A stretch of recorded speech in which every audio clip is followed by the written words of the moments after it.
Vous savez, il n'y a rien de plus frustrant que d'attendre un épisode pendant une semaine, de passer un excellent moment et de soudainement voir ce même épisode se terminer sur un cliffhanger qui te fait mal au cœur tellement que tu veux avoir la suite tout de suite. Bonjour à tous, on se retrouve aujourd'hui pour un nouvel épisode de Kowloon Generic Romance et c'est clairement mon animé de la saison. Je ne sais absolument pas comment va se terminer cette série. Je ne sais pas du tout le genre de thème que ça veut concrètement aborder, mais bon Dieu que j'ai besoin d'en avoir plus. Ça faisait longtemps qu'une série avec un épisode par semaine, ça m'avait pas suffi. Vraiment. Donc, dans cet épisode, on va un petit peu suivre, on va en apprendre un petit peu plus sur l'univers de Kowloon, comme à chaque nouvel épisode, mais là, ça devient encore plus intéressant si c'est seulement possible. C'est ça qui me rend dingue, en fait. L'épisode commence avec le passé de Kudo avec Kujirai, la Kujirai d'origine en tout cas, où en gros, donc, il a travaillé un petit peu pour un petit vieux qui avait besoin d'aide, et il va avoir un espèce de coup de chaleur sur le chemin du retour, donc Kujirai va l'inviter chez elle. Donc voilà, il va un petit peu voir comment est son appartement, il va être un petit peu, bon, bah forcément, il va être un petit peu embarrassé au début de se retrouver dans l'appartement d'une femme, surtout qu'elle visiblement elle lui plaît plutôt pas trop mal. Et voilà, donc il va remarquer que bah, par exemple elle n'a pas de peluche dans son appartement, qu'elle met l'eau du robinet au frigo, comme ça enlève un petit peu le goût du chlore de l'eau du robinet. Elle étend sa lessive à l'extérieur, elle a plein de petits détails comme ça qui vont lui faire découvrir un petit peu cette Kujirai là. Et il va essayer un petit peu de lui demander, bah, pour elle, qu'est-ce que c'est la nostalgie, parce qu'elle a comparé ça à de l'amour. Parce que lui, c'est pareil, en fait. Depuis qu'il est à Kowloon, et ça fait une semaine à ce moment-là de l'histoire, il éprouve cette espèce de nostalgie particulière. Et il veut savoir un petit peu ce qu'il en est. Et voilà, Kujirai, elle lui apprend rien de nouveau par rapport à ce qu'on savait déjà, mais il y a cette question-là qui se pose. Un peu plus tard dans l'épisode, on va avoir Xiao E, qui est en train de chercher un appartement parce que donc même si c'est beaucoup plus calme depuis que sa voisine elle a arrêté de coudre ses peluches, on apprend donc qu'elle a terminé. Bah voilà, elle cherche un autre appartement parce que bah, elle a plus assez de place pour ses vêtements. Apparemment, elle a beaucoup de vêtements. Et donc bah, Kujirai du coup lui a trouvé quelques biens qui pourraient lui correspondre et elle va lui faire visiter, mais il n'y a rien qui lui convient vraiment. Et Kudo de son côté va finir par lui proposer un appartement donc qui est tout en longueur, tout étroit, mais en même temps avec énormément de rangements, donc c'est exactement ce qu'elle cherchait, en fait. Et donc, c'est une terrible défaite, un terrible échec pour Kujirai. Et ils vont voir qu'il y a même un accès au toit, donc ils vont aller un petit peu voir. Et dans un espèce de petit patio juste en contrebas, il y a tout un espèce de petit champ de tournesol qui attire vraiment le regard. Et notamment, il y a tout un truc par rapport au tournesol, puisque dans le langage des fleurs, ça signifie je n'ai Dieu que pour toi, ce qui est à la fois très beau et très creepy, soyons très honnêtes. Et c'est une fleur qu'a offert Kujirai à Kudo, notre Kujirai à nous, sans connaître bien évidemment sa signification. Et donc, bon, ils ont un petit échange mignon où il lui demande faut que je change l'eau tous les combien, du coup, pour pas que la fleur elle meure et ce genre de choses. Et un peu plus tard, sur la fin de l'épisode, donc, il laisse visiblement mourir cette fleur, donc ça fait plusieurs jours. Et donc, Kujirai va pour jeter la fleur et euh, Kudo lui dit à ce moment-là qu'il la déteste, elle dit qu'elle comprend. Et alors qu'elle est en train de travailler un petit peu, je sais plus si elle travaille sur l'ordinateur ou si c'est autre chose, mais elle va soudainement avoir un peu mal à la tête entre les deux yeux. Et juste après, alors qu'ils sont en train d'essayer de brûler des documents, comme ils l'ont fait dans l'épisode 1, et ben elle ne va pas réussir à mettre les papiers dans le four directement. Et donc visiblement, il me semblerait que ces problèmes de vision reviennent, ce qui inclut potentiellement une dépendance aux produits de la société Ebinuma. Et en fait, alors qu'elle est en train de confronter Kudo, qui lui dit bah, effectivement qu'elle n'est pas la Kujirai qu'il a connue, que visiblement sa vie n'est pas vraiment la sienne, elle va avoir une espèce de quinte de tout, elle va, semblerait-il, s'évanouir. Et l'épisode se termine là-dessus, et je vous jure, j'étais verte à la fin de cet épisode-là, j'avais le cœur serré. Puisque donc cet épisode continue un petit peu sur cette idée qu'il y a quelque chose qui va pas dans cet univers-là. J'ai vu beaucoup de gens parler du fait que ça pourrait être une simulation, que les souvenirs de toutes les personnes qu'on croise ici auraient été transférés via Générique Terra, potentiellement. Et j'avoue que jusqu'ici, bon, j'y croyais pas des masses. C'était pas forcément en tout cas, c'était pas vers là où je pensais que la série pourrait emmener. En tout cas, tant que j'avais pas vu l'épisode 2. Mais il se passe des trucs bizarres, ça c'est sûr. Puisque alors que Kudo, du coup, est en train un petit peu d'essayer de trouver ce qu'il était devenu de Gwen, je sais plus comment c'est, Glenn, je crois. Donc son pote du petit bar qui avait pris la photo de lui et de Kujirai. En fait, donc il n'arrivait pas à trouver des informations sur son ordinateur. Et alors qu'il est un petit peu en train de se balader dans la ville pour essayer il demande par exemple à un gars qui était traiteur pour le petit bar qui leur donnait des produits. En fait, il va lui dire qu'il n'a pas réussi à se rendre à l'appartement de Glenn, que il y a quelque chose d'assez bizarre, il n'a pas réussi à s'y rendre. Il demande s'il n'y a pas eu des travaux récemment, et le gars lui dit: mais de quoi tu me parles, n'importe quoi. Et alors qu'il est en train de se balader, il tombe sur un espèce de mur, en fait, avec accès fermé. Et il se pose la question: qu'est-ce qui se passe dans cette ville? Et il y a un autre détail à rajouter, encore une fois. Donc, alors que Kujirai était en train de discuter avec Xiao E, parce qu'elle lui demande: écoute, je t'ai proposé plein d'appartements, il n'y en a aucun qui te plaît vraiment. T'es intérimaire, t'as rien vraiment qui te relie à Kowloon. Est-ce que tu veux pas potentiellement aller vivre ailleurs, genre Hong Kong par exemple, c'est peut-être mieux pour toi? Et Xiaoye a une réaction très particulière puisqu'elle lui dit: non, non, je veux pas quitter Kowloon, c'était déjà le cas la dernière fois. Et Kujira lui dit: mais comment ça la dernière fois? Et Xiaoye, elle a pas l'air d'avoir conscience d'avoir dit ce genre de choses. Elle dit: hein, j'ai mentionné la dernière fois.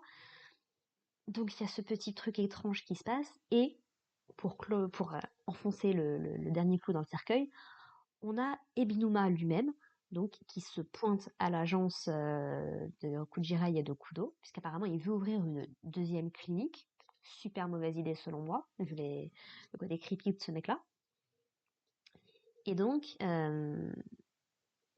voilà, il est un petit peu, je dirais, pas en train de draguer Kujirai. Pour moi, ça c'est pas de la drague, c'est être un prédateur de l'enfer en fait.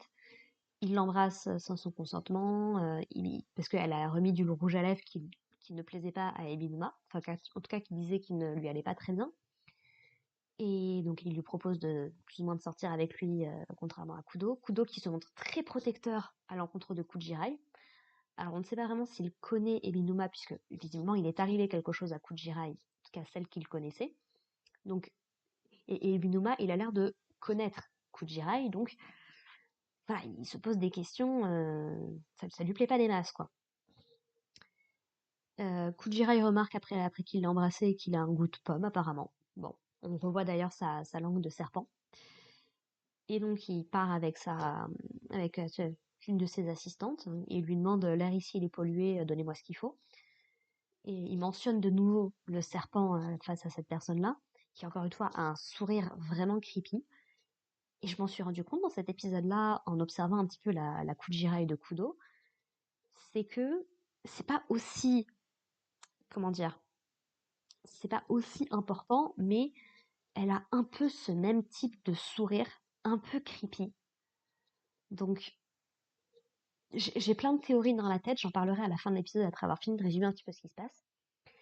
Et donc, on a encore deux petits éléments à parler. Donc, on a un gars avec un masque, donc qui vient un petit peu interagir avec Kujirai vite fait. Elle fait tomber une pièce et il lui rend. Et un peu plus tard, il revient la voir alors qu'elle est au niveau de l'appartement de Zoé.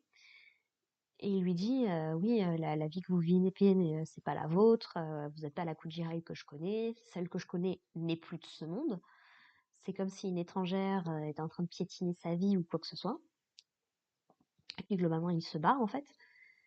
Et ce mec-là, visiblement, a un lien très particulier avec Ebinuma, puisqu'on les voit plus ou moins tous les deux au lit ensemble. Alors, est-ce qu'ils ont une relation de ce type-là? Très très difficile à définir, même si probablement, mais Ebinuma ayant l'air d'être très particulier, est-ce que c'est un humain? Est-ce que c'est compliqué de vraiment pouvoir définir comment ça marche à ce niveau-là. Et en fait, voilà, donc apparemment, donc, il a effectivement vu Kujirai, et donc c'est quelqu'un qu'il connaissait, il était même surpris en fait de la voir. Il explique qu'il y a toujours une enquête qui est en train d'être faite sur cette personne. Il propose d'aller manger à l'extérieur à Ebinuma, mais il lui dit qu'il faut qu'il travaille, il est en train de préparer un truc qui est très important. Et alors qu'il est en train d'enlever le peignoir qu'il avait sur lui, on voit un espèce d'énorme tatouage, un petit peu en mode Yakuza, mais qui vraiment prend tout son dos et qui ressemble beaucoup à un serpent. Donc il y a vraiment clairement un thème autour de ce personnage-là, hein. Je pense qu'on peut pas faire plus clair. Et il y a une dernière petite histoire qu'on raconte sur lui, c'est deux domestiques qui parlent un petit peu dans son dos, qui expliquent qu'apparemment donc Ebinuma ne serait pas le fils légitime de l'ancien PDG, que son fils légitime et sa femme seraient morts dans un accident. Et donc, il y a des petites rumeurs un petit peu qui courent. Il semblerait que c'est Ebinuma qui a fait circuler la rumeur.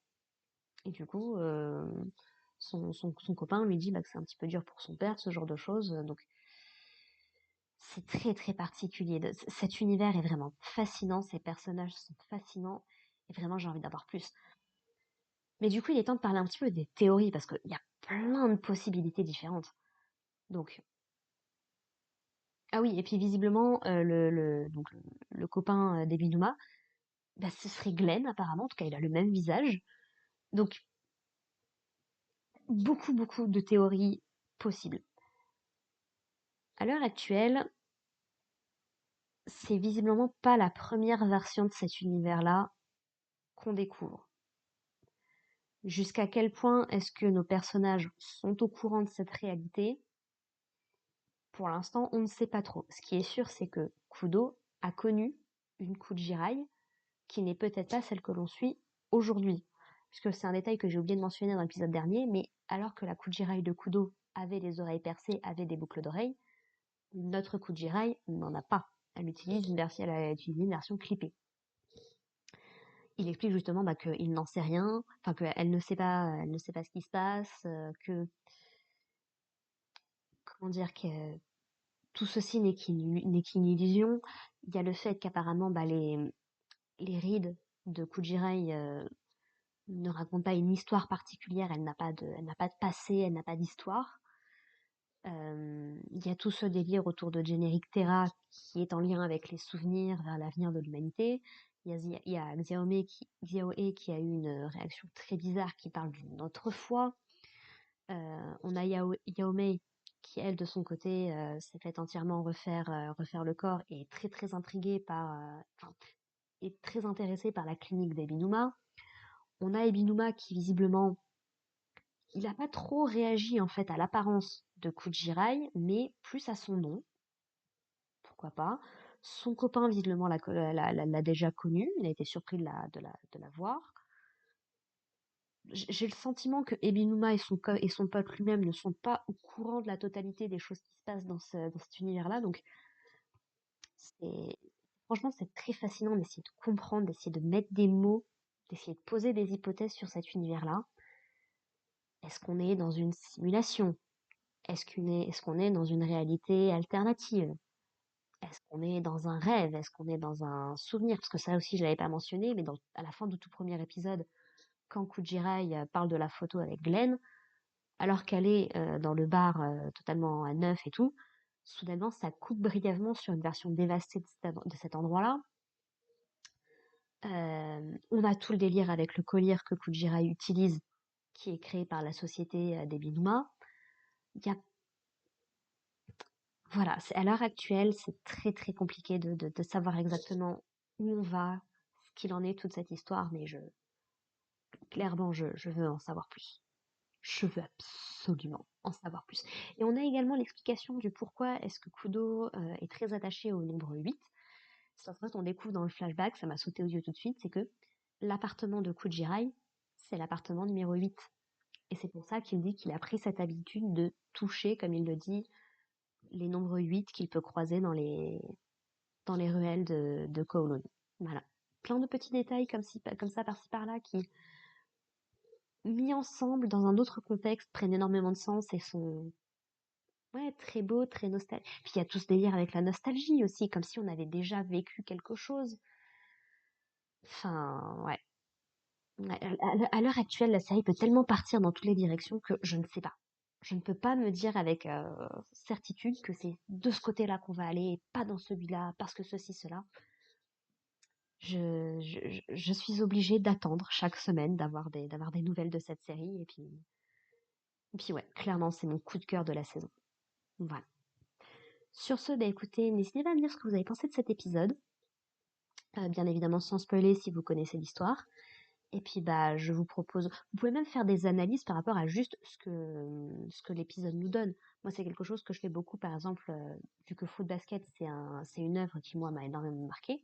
Quand je regarde des réactions, j'essaye de développer ce que l'épisode nous donne sans forcément donner les bonnes pistes. Ou en tout cas, j'étends vraiment tous les éléments que nous donne un épisode sur qu'est-ce que ça pourrait vouloir dire, que la série le traite ou pas. Si vous voulez vous amuser à faire ce genre de choses également, pour nourrir par exemple mes propres théories ou ceux des autres gens qui pourraient regarder, franchement n'hésitez pas, tant que vous dites pas clairement, oui c'est ça qui se passe, j'ai lu le machin et tout, voilà, tant que c'est pas du spoil direct et évident, faites-vous plaisir, amusez-vous. Voilà, voilà. Sur ce, bah, écoutez, je vous propose qu'on se retrouve la semaine prochaine, malheureusement, ça va être long, pour parler de l'épisode 4, et puis bah, en attendant, portez-vous bien. Allez, bye les gens.